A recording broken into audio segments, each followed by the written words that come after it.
This might be one of the tallest productions in Farming Simulator 25, but is it the one that's going to make you the most amount of money? Let's go ahead and take a look at the cereal factor here and see if it's a worthwhile investment. If you enjoyed today's video, make sure to hit like, subscribe, and turn on your notifications.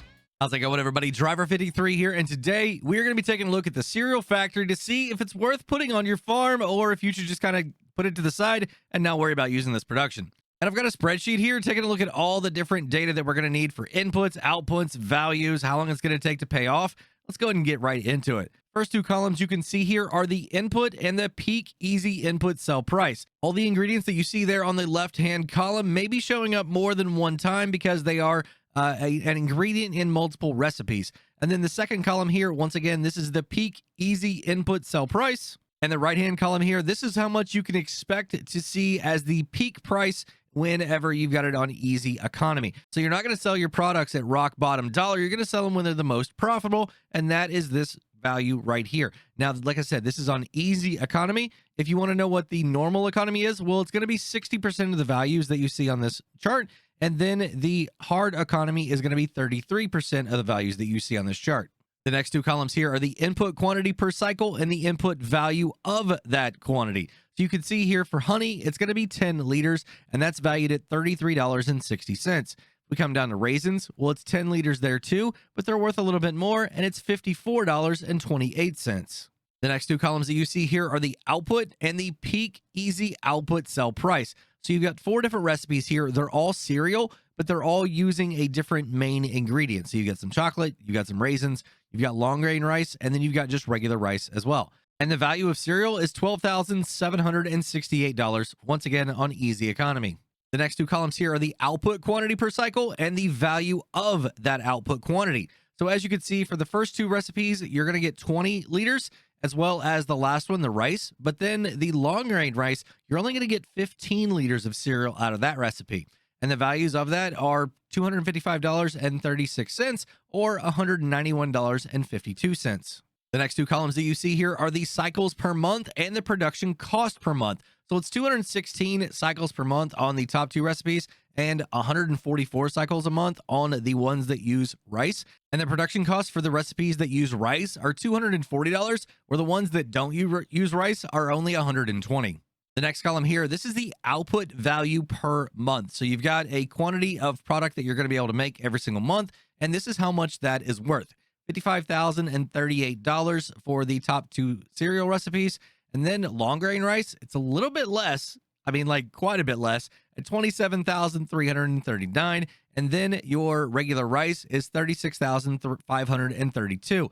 Long grain rice looks like it's a weird anomaly, but it's not, because your output quantity per month and your number of cycles per month isn't as high as it is with the top recipes. So that's why you've got like 50% of the value that you're going to be able to make every single month. And then the regular rice, yeah, it's the same number of cycles, but you do have a little bit more quantity on each one of those cycles. So it's kind of right in the middle of the two. Now, these top two look like the way to go here whenever you're making your cereal, but I'm going to show you this next column, and that's the input value per month. What this column shows is how much all of your inputs are worth whenever you factor in if you didn't run them through a production facility here. If you just sold them all, the amount that you would put into this production and run a month, if you just sold that, this is how much all that is worth. And you can see that it's $48,058 here for the chocolate recipe, $48,764 for the raisin recipe. So your difference of revenue really isn't that much. I mean, it looks like it's not even $7,000. And then you come down here to the long grain rice and the cereal rice, and that looks a little bit better. I mean, it's only about 17,000, so it looks like you're somewhere around 10,000 on that one in difference. And then the last one, just regular rice, it's 25,000. So that's definitely over 10,000, almost 11,000 maybe, that you're going to be able to have a difference of if you had the inputs and you sold them all, or if you actually ran them through this facility. And that's where this column right here comes in, the additional revenue per month by using a production. So this looks at the output value per month and then subtracts the input value per month. And this is that difference. So if you ran it through this facility and you kept it busy all month long, this is how much additional revenue you would be able to make. Almost $7,000 for your chocolate recipe, only about $6,300 for your raisin recipe, almost $10,500 for your long grain rice, but over $11,000 for your cereal rice. I mean, that is some pretty good difference in your revenue. Now, the top two, yeah, you're going to be able to make a lot of value, but you're not getting a lot of difference. I mean, it's almost half compared to what you would be getting on the regular cereal rice recipe. Now, this facility isn't the most expensive to own, but it isn't the cheapest either. It's coming in right at $240,000. And another positive of this production is that you're making $55,000 in revenue every single month. So it's not going to take you very long to be able to pay this thing back. And as you can see right here, it's 4.4 months, literally not even a half a year to be able to pay this off if you're running the chocolate or the raisins recipes. And if you're running the other two, 8.8 and 6.6. So it's still going to pay itself off relatively quickly.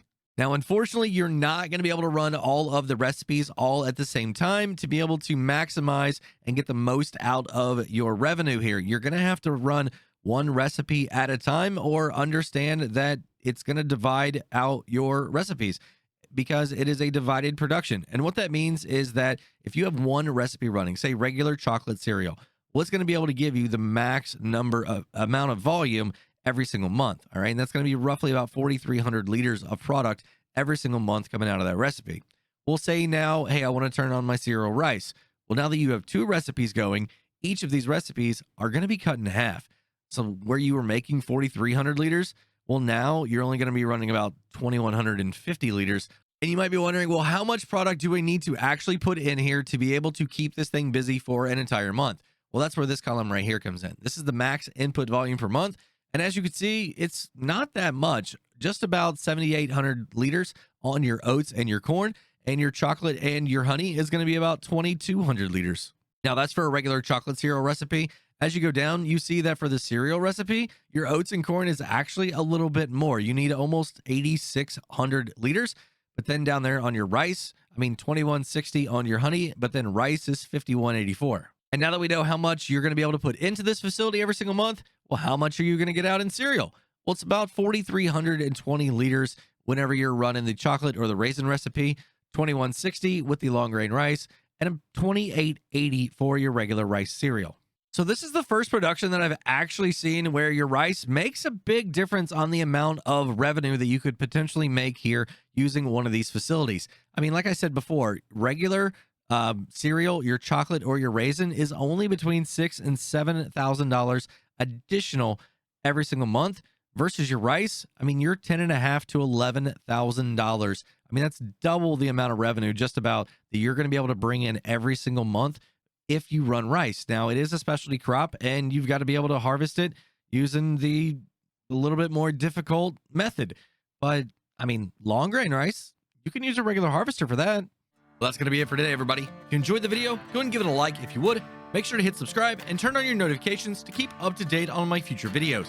While you're waiting on those future videos, go and check out one of these two right here. Have a great day, night, evening, everybody. Until next time, this is Driver53 signing off.